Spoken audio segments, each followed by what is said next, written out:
Hi everyone!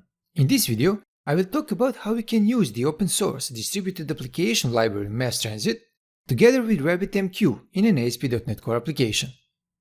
Now, I won't talk about RabbitMQ in this video because I already have a video on that topic, and I strongly suggest you watch that one if you're not familiar with RabbitMQ and how it works.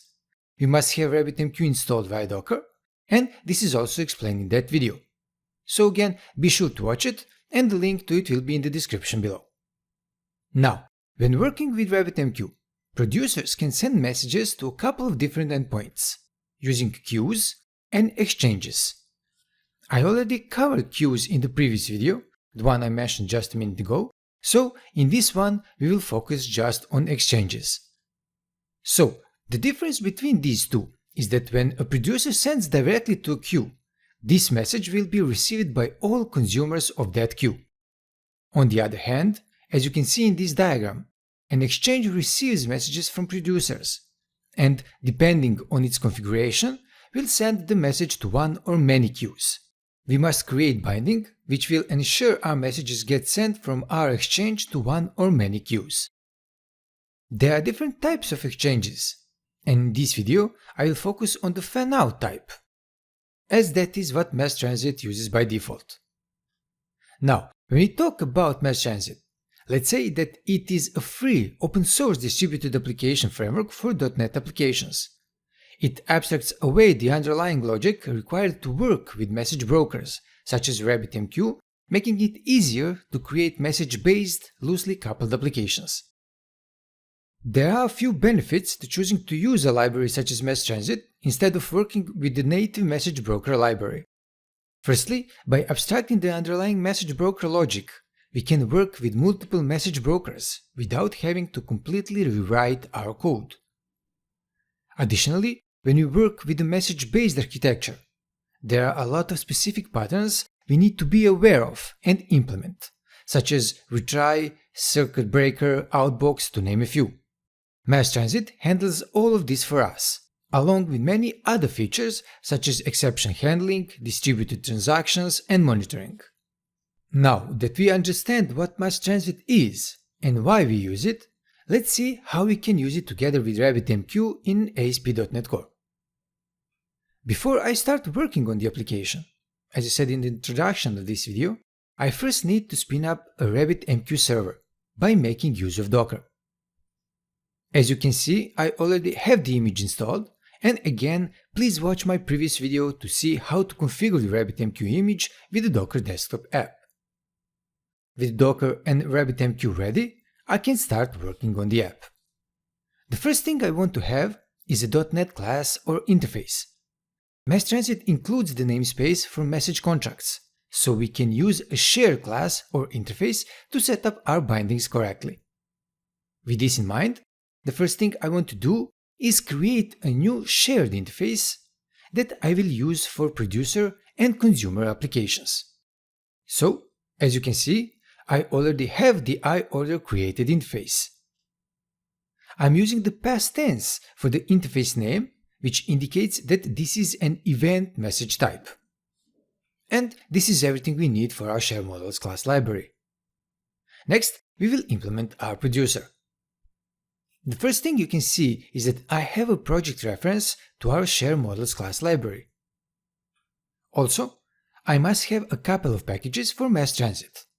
You can see MassTransit, MassTransit ASP.NET Core, and MassTransit RabbitMQ. Now, with all this prepared, let's configure MassTransit to use RabbitMQ in the program CS class.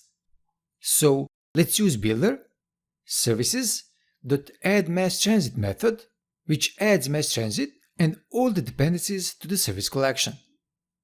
I also want to provide some configuration here because I want to connect MassTransit with RabbitMQ. To do that, I can simply call the using RabbitMQ method. This method configures MassTransit to work with RabbitMQ, and that's all it takes. If you remember the previous video, you already understand how much easier it is to configure RabbitMQ using MassTransit. Okay, to continue, let's inspect the class in the DTO folder. I will use it as parameter for our endpoint action. it has almost the same properties as our shared interface besides the ID property. So, with MassTransit configured to use RabbitMQ and our DTO defined, let's open the order service class, where I already have some logic to save the order to an in-memory database. Here, as soon as I successfully save the order, I want to publish my event to the consumer. In order to do that, I need to inject a service for publishing events. So, let's add a new private read-only field of the iPublichendPoint type and name it publishEndpoint.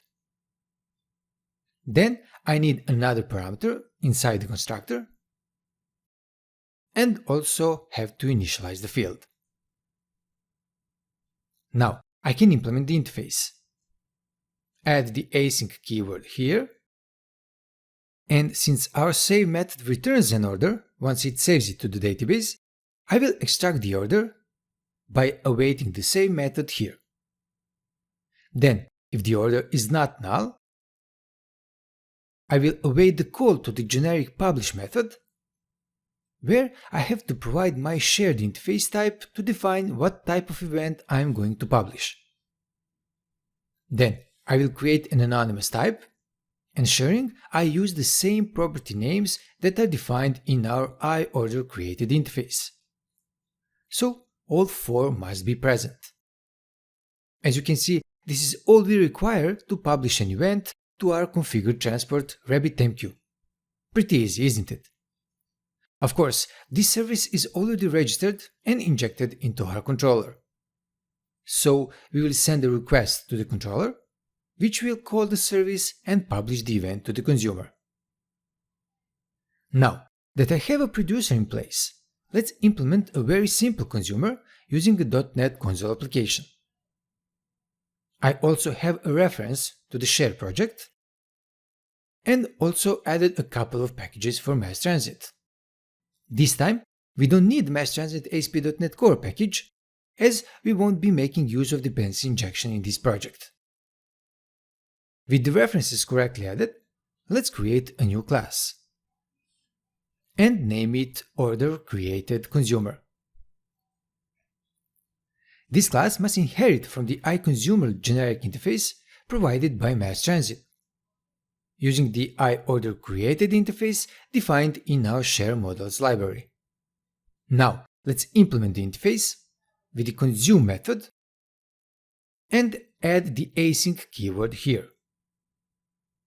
Next, I will extract the JSON message by calling the JSON serializer.serialize method and use the context message property to extract the message from the published event. Also, let's print the message to the console window to see what we received. And finally call the task completed task. Now that our consumer class is defined, let's configure our consumer to use MassTransit in Program CS. First, I have to create a bus control, which is a RabbitMQ message bus, and to create it, I use the static bus class provided by MassTransit, and then call the factory.create using RabbitMQ method to configure our RabbitMQ message bus.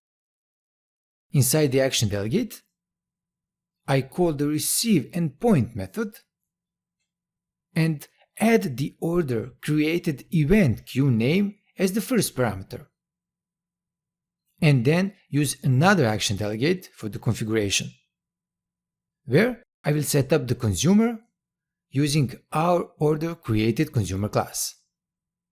So when a message is received on the order created event queue, it should be consumed by the order created consumer class.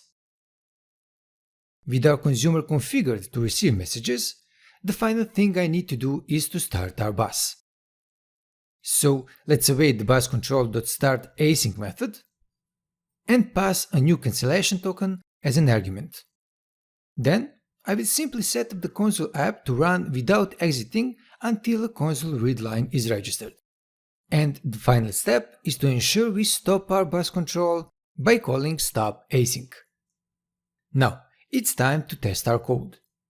I have both the producer and consumer applications set up to run on startup. So let's run the application. Now I can open Postman and send the post request with the provided body. And as you can see, we get 201 status code for the response. And let's look at the console window of the consumer app. You can see that our producer correctly sent a message to RabbitMQ, which our consumer has successfully received. Furthermore, we can navigate to our RabbitMQ management UI to see what exchanges MassTransit has created for us. You also saw how to do that in the previous video. You should be able to see two exchanges created, both with the fan-out type.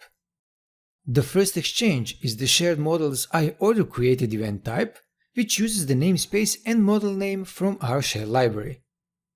We also have one for the receiving endpoint we defined in our consumer, OrderCreatedEvent, which has a binding to the share models iOrderCreated exchange. And we can also check what queues were created. We can see our queue, OrderCreatedEvent created, which has a binding to the exchange of the same name. Great stuff. Everything works like a charm. That said, I would really like to know what you think about this library and do you use it in your applications? Feel free to let me know that in the comment section below. Okay, I can finish the video now. Thank you for watching and I'll see you again in the next one. Until then, all the best.